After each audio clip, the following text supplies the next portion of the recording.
ಕಾಂಗ್ರೆಸ್ನಲ್ಲಿ seat fight ನಿಲ್ತಾನೇ ಇಲ್ಲ. ಮತ್ತೆ ಹೈಕಮಾಂಡ್ ಅಂಗಳದಲ್ಲಿ ಸಿಎಂ ಕುರ್ಚಿ ಚೆಂಡು ತಲುಪಿದೆ. ರಾಹುಲ್ ಗಾಂಧಿ ಅಂಗಳದಲ್ಲಿ ಮುಖ್ಯಮಂತ್ರಿ ಚೆಂಡು ತಲುಪಿರುವಂತೆ ವಿಚಾರಕ್ಕೆ ಸಂಬಂಧಪಟ್ಟಂತೆ ಬ್ರೇಕಿಂಗ್ ನ್ಯೂಸ್ ಲಭ್ಯವಾಗ್ತಾ ಇದೆ.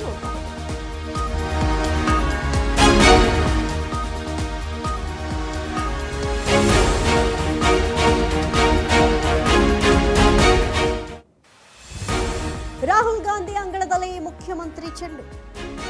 ಬ್ರೇಕ್ಫಾಸ್ಟ್ ಮೀಟಿಂಗ್ ಆಯಿತು, ಡಿನ್ನರ್ ಪಾಲಿಟಿಕ್ಸ್ ಆಯಿತು, ಇದೀಗ ದೆಹಲಿ ದಂಡಯಾತ್ರೆ. ಸಿದ್ದರಾಮಯ್ಯ ಡಿಕೆ ಶಿವಕುಮಾರ್ ಇಂದ ಡೆಲ್ಲಿ ಟೂರ್.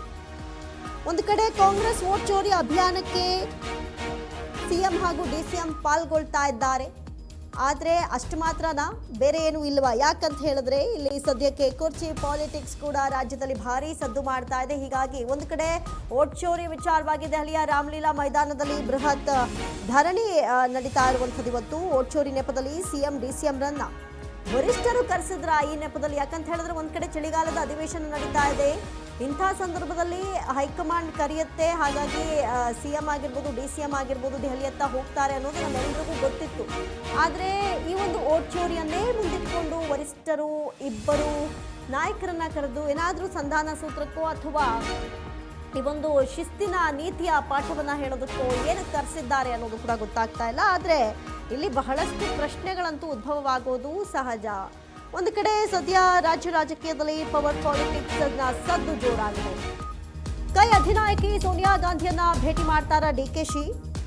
ಸಿಎಂ ಕುರ್ಚಿ ಬಗ್ಗೆ ಬೇಡಿಕೆ ಇಡ್ತಾರ ಕನಕಪುರದ ಬಂಡೆ.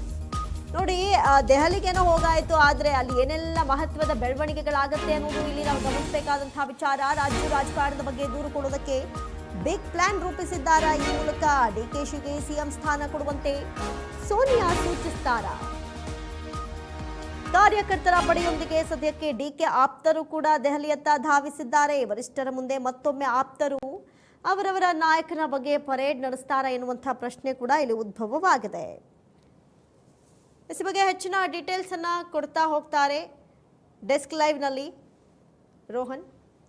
ಒಂದು ಕಡೆ ಸದ್ಯ ರಾಜ್ಯ ರಾಜಕೀಯದಲ್ಲಿ ಪವರ್ ಫೈಟ್ ಪಾಲಿಟಿಕ್ಸ್ ಜೋರಾಗಿ ನಡೀತಾ ಇರುವಂಥದ್ದು. ಈ ನಡುವಲ್ಲೇ ವೋಟ್ ಚೋರಿ ಬೃಹತ್ ಪ್ರತಿಭಟನೆಯಲ್ಲಿ ಮುಖ್ಯಮಂತ್ರಿ ಸಿದ್ದರಾಮಯ್ಯ ಹಾಗೂ ಉಪಮುಖ್ಯಮಂತ್ರಿ ಡಿಕೆಶಿ ಪಾಲ್ಗೊಳ್ತಾರೆ. ಜೊತೆಗೆ 100ಕ್ಕೂ ಹೆಚ್ಚು ಕಾಂಗ್ರೆಸ್ ಶಾಸಕರು ಈಗಾಗಲೇ ನಿನ್ನೆಯೇ ದೆಹಲಿಯತ್ತ ಧಾವಿಸಿದ್ದು, ಈ ಭೇಟಿ ವೇಳೆ ರಾಜ್ಯ ರಾಜಕೀಯ ವಿಚಾರ ಕುರಿತಂತೆಯೂ ಹೈಕಮಾಂಡ್ ಜೊತೆ ಚರ್ಚೆ ನಡೆಸುವಂತಹ ಸಾಧ್ಯತೆಗಳು ಹೆಚ್ಚಿದೆ ಅಂತ ಹೇಳಲಾಗ್ತಾ ಇದೆ. ಈ ಬಗ್ಗೆ ಹೆಚ್ಚಿನ ಡೀಟೇಲ್ಸ್ ಅನ್ನ ಕೊಡ್ತಾ ಹೋಗ್ತಾರೆ. ಡೆಸ್ಕ್ ಲೈವ್ ಅಲ್ಲಿ ಜಾಯ್ನ್ ಆಗ್ತಾ ಇದ್ದಾರೆ ಪ್ರತಿನಿಧಿ ರೋಹನ್. ಎಸ್ ರೋಹನ್, ಒಂದು ಕಡೆ ಸಿಎಂ ಕುರ್ಚಿ ಚೆಂಡು ಈಗಾಗಲೇ ಹೈಕಮಾಂಡ್ ಅಂಗಳಕ್ಕೂ ತಲುಪಿದೆ. ಇವತ್ತು ವೋಟ್ ಚೋರಿ ಕೂಡ ಇದೊಂದು ಪ್ರತಿಭಟನೆ ಕೂಡ ನಡೀತಾ ಇದೆ. ಹಾಗಾದ್ರೆ ದೆಹಲಿಯತ್ತ ಧಾವಿಸಿರುವಂತಹ ನಾಯಕರಿಗೆ ವರಿಷ್ಠರು ಏನಾದರೂ ಹೇಳುವಂತಹ ಸಾಧ್ಯತೆಗಳಿದೆಯಾ, ಹೇಗೆ ಅಂತ? ಎಸ್ ಅಮೃತ, ಏನಂತಾರೆ ಇವತ್ತು ದೆಹಲಿಯಲ್ಲಿ ನಡೀತಾ ಇರುವಂತಹ ಒಂದು ಮತಚೋರಿ ರ್ಯಾಲಿಯಲ್ಲಿ ರಾಜ್ಯದ ರಾಜಕಾರಣದ ನಾಯಕರು ಸಿಎಂ ಸಿದ್ದರಾಮಯ್ಯ ಮತ್ತು ಡಿಸಿಎಂ ಡಿಕೆ ಶಿವಕುಮಾರ್ ಒಂದು ಪಟ್ಟದ ವಿಚಾರಕ್ಕೆ ಸಂಬಂಧಪಟ್ಟಂತೆ ಇವತ್ತು ದೆಹಲಿಯಲ್ಲಿ ತಮ್ಮ ವರಿಷ್ಠರನ್ನ ಭೇಟಿ ಮಾಡ್ತಾರೆ. ಇದೇ ಒಂದು ತಮ್ಮ ಪಟ್ಟದ ವಿಚಾರವನ್ನು ಮುಂದಿಟ್ಟುಕೊಂಡು ತಮ್ಮ ಆಪ್ತ ವಲಯದ ಶಾಸಕರುಗಳು ಮತ್ತು ತಮ್ಮ ಬೆಂಬಲಿಗರು ವಿಧಾನ ಪರಿಷತ್ನ ಎಲ್ಲರನ್ನೂ ಕೂಡ ನಮ್ಮ ಬಣದಲ್ಲಿ ಇಷ್ಟು ಬೆಂಬಲ ಇದೆ ಅನ್ನುವಂಥ ತೋರಿಸುವ ಮೂಲಕ ನಮ್ಮ ಬಲವನ್ನು ಪ್ರದರ್ಶನ ಮಾಡೋಕೆ ಈಗಾಗಲೇ ಡಿಸಿಎಂ ಡಿಕೆ ಶಿವಕುಮಾರ್ ಆಗಿರಬಹುದು ಮತ್ತು ಸಿಎಂ ಸಿದ್ದರಾಮಯ್ಯನವರಾಗಿರ್ಬೋದು ಇವತ್ತು ಈಗಾಗಲೇ ವರಿಷ್ಠರ ಸಮ್ಮುಖದಲ್ಲಿ ಇವತ್ತು ಮತ ರ್ಯಾಲಿಯಲ್ಲಿ ಈಗಾಗಲೇ ಸಜ್ಜುಗೊಳ್ತಾ ಇರುವಂಥದ್ದು. ಇನ್ನು ಇದೇ ವಿಚಾರದಲ್ಲಿ ಏನಂತಂದ್ರೆ ಈ ಚಳಿಗಾಲ ಅಧಿವೇಶನ ಏನಿದೆ ಅಲ್ಲ, ಇದು ಮುಗಿಯೋದ್ರೊಳಗಡೆ ಯಾವುದೇ ರೀತಿಯಾದಂಥದ್ದು ಪಟ್ಟದ ಒಂದು ಬದಲಾವಣೆ ಇಲ್ಲ ಎನ್ನುವುದು ಈಗಾಗಲೇ ಸ್ಪಷ್ಟನೆ ಇರುವಂಥದ್ದು. ಅದರಲ್ಲೂ ಕೂಡ ಇವತ್ತು ಸೋನಿಯಾ ಗಾಂಧಿ ಅವರನ್ನೇ ಕೂಡ ಇವತ್ತು ಭೇಟಿಯಾಗುವುದು ಸಾಧ್ಯತೆ ದಟ್ಟವಾಗಿ ಕಾಣಿಸ್ತಾ ಇದೆ. ಎಸ್ ರೋಹನ್, ಒಂದು ಕಡೆ ಈಗಾಗಲೇ ಚಳಿಗಾಲದ ಅಧಿವೇಶನ ಏನೋ ನಡೀತಾ ಇತ್ತು. ಅಧಿವೇಶನದಂತಹ ಸಂದರ್ಭದಲ್ಲೂ ಕೂಡ ಈ ಭೋಜನಕೂಟ ಔತಣಕೂಟದ ವ್ಯವಸ್ಥೆಗಳನ್ನ ಮಾಡಲಾಗಿತ್ತು. ಅಲ್ಲೂ ಕೂಡ ಶಾಸಕರಿದ್ರು. ಜೊತೆಗೆ ಈ ಶಾಸಕರೆಲ್ಲ ಈಗ ವೋಟ್ ಚೋರಿ ವಿರುದ್ಧ ಪ್ರತಿಭಟನೆ ಮಾಡುವಂತಹ ಸಂದರ್ಭದಲ್ಲೂ ಕೂಡ ದೆಹಲಿಯತ್ತ ಹೋಗಿದ್ದಾರೆ. ಸೊ ಏನೆಲ್ಲ ಇರುತ್ತೆ, ಆಪ್ತರ ಪರವಾಗಿ ಏನಾದರೂ ಇಲ್ಲಿ ಒಂದಷ್ಟು ವ್ಯತ್ಯಾಸಗಳಾಗ್ಬೋದಾ, ಅಥವಾ ಜೊತೆಗಿರುವಂತಹ ಶಾಸಕರು ಕೂಡ ವರಿಷ್ಠರ ಜೊತೆ ಮಾತನಾಡಿ ಅವರವರ ನೆಚ್ಚಿನ ಒಂದು ಸಿಎಂ ಆಗಿರ್ಬೋದು ಡಿಸಿಎಂ ಆಗಿರ್ಬೋದು ಇವ್ರ ಬಗ್ಗೆ ಮಾತನಾಡುವಂತಹ ಸಾಧ್ಯತೆಗಳಿದೆಯಾ? ಎಸ್, ಇದೇ ವಿಚಾರಕ್ಕೆ ಸಂಬಂಧಪಟ್ಟಂತೆ ಏನು ಹೋಟ್ ಚೋರಿ ಇದೆಯಲ್ಲ, ಈ ನೆಪವನ್ನು ಬಳಸಿಕೊಂಡು ಏನು ರಾಜ್ಯದ DCM ಮತ್ತು CM ಏನಿದಾರಲ್ಲ, ತಮ್ಮ ಆಪ್ತರನ್ನ, ತಮ್ಮ ಶಾಸಕರು, ವಿಧಾನ ಪರಿಷತ್ ಸದಸ್ಯರುಗಳನ್ನ ಬಳಸಿಕೊಂಡು ನಮ್ಮ ಸಂಖ್ಯಾಬಲವನ್ನು ಇಷ್ಟಿದೆ ಅನ್ನೋ ತೋರಿಸುವ ಒಂದು ನಿಟ್ಟಿನಲ್ಲಿ ಬಲವನ್ನು ಪ್ರದರ್ಶಿಸೋಕೆ ಈಗಾಗಲೇ ಹೈಕಮಾಂಡ್ ಒಂದು ಮಟ್ಟದಲ್ಲಿ ಈಗಾಗಲೇ ನಾಯಕರು ಸಜ್ಜಾಗಿದ್ದಾರೆ. ಇದೇ ವೇಳೆಯಲ್ಲಿ ಸೋನಿಯಾ ಗಾಂಧಿ ಮತ್ತು ರಾಹುಲ್ ಗಾಂಧಿ ಅವರನ್ನ ಭೇಟಿಯಾಗುವ ಸಾಧ್ಯತೆ ದಟ್ಟವಾಗಿ ಕಾಡ್ತಾ ಇದೆ. ಆದರೆ ಯಾವುದೇ ಕಾರಣಕ್ಕೂ ಇವತ್ತು ಭೇಟಿ ಆಗೋಕೆ ಒಂದು ಚಾನ್ಸ್ ಇಲ್ಲಾನೆ ಅಂತಾನೆ ಹೇಳ್ಬೋದು. ಯಾಕಂತಂದ್ರೆ ಮತ ರ್ಯಾಲಿಯಲ್ಲಿ ಸಾಕಷ್ಟು ನಾಯಕರು ಈಗಾಗಲೇ ಅದರಲ್ಲಿ ಬ್ಯುಸಿ ಆಗಿದ್ದಾರೆ.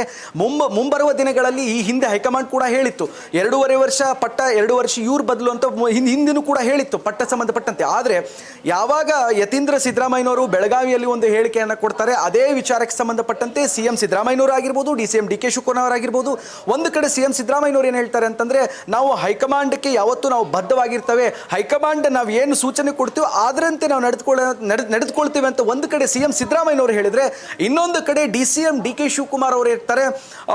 ಎಲ್ಲೋ ಒಂದು ಕಡೆ ಇಕ್ಬಾಲ್ ಹುಸೇನ್ ಅವರು ಹೇಳ್ತಾರೆ DCM DK ಶಿವಕುಮಾರ್ ಜನವರಿಯಲ್ಲಿ CM ಆಗ್ತೀನಿ ಅಂತ ಒಂದು ಕಡೆ ಅವ್ರು ಹೇಳಿಕೆ ಕೊಟ್ಟಾಗ DCM DK ಶಿವಕುಮಾರ್ ಅದಕ್ಕೆ ಪ್ರತಿಕ್ರಿಯೆ ಕೊಡ್ತಾರೆ.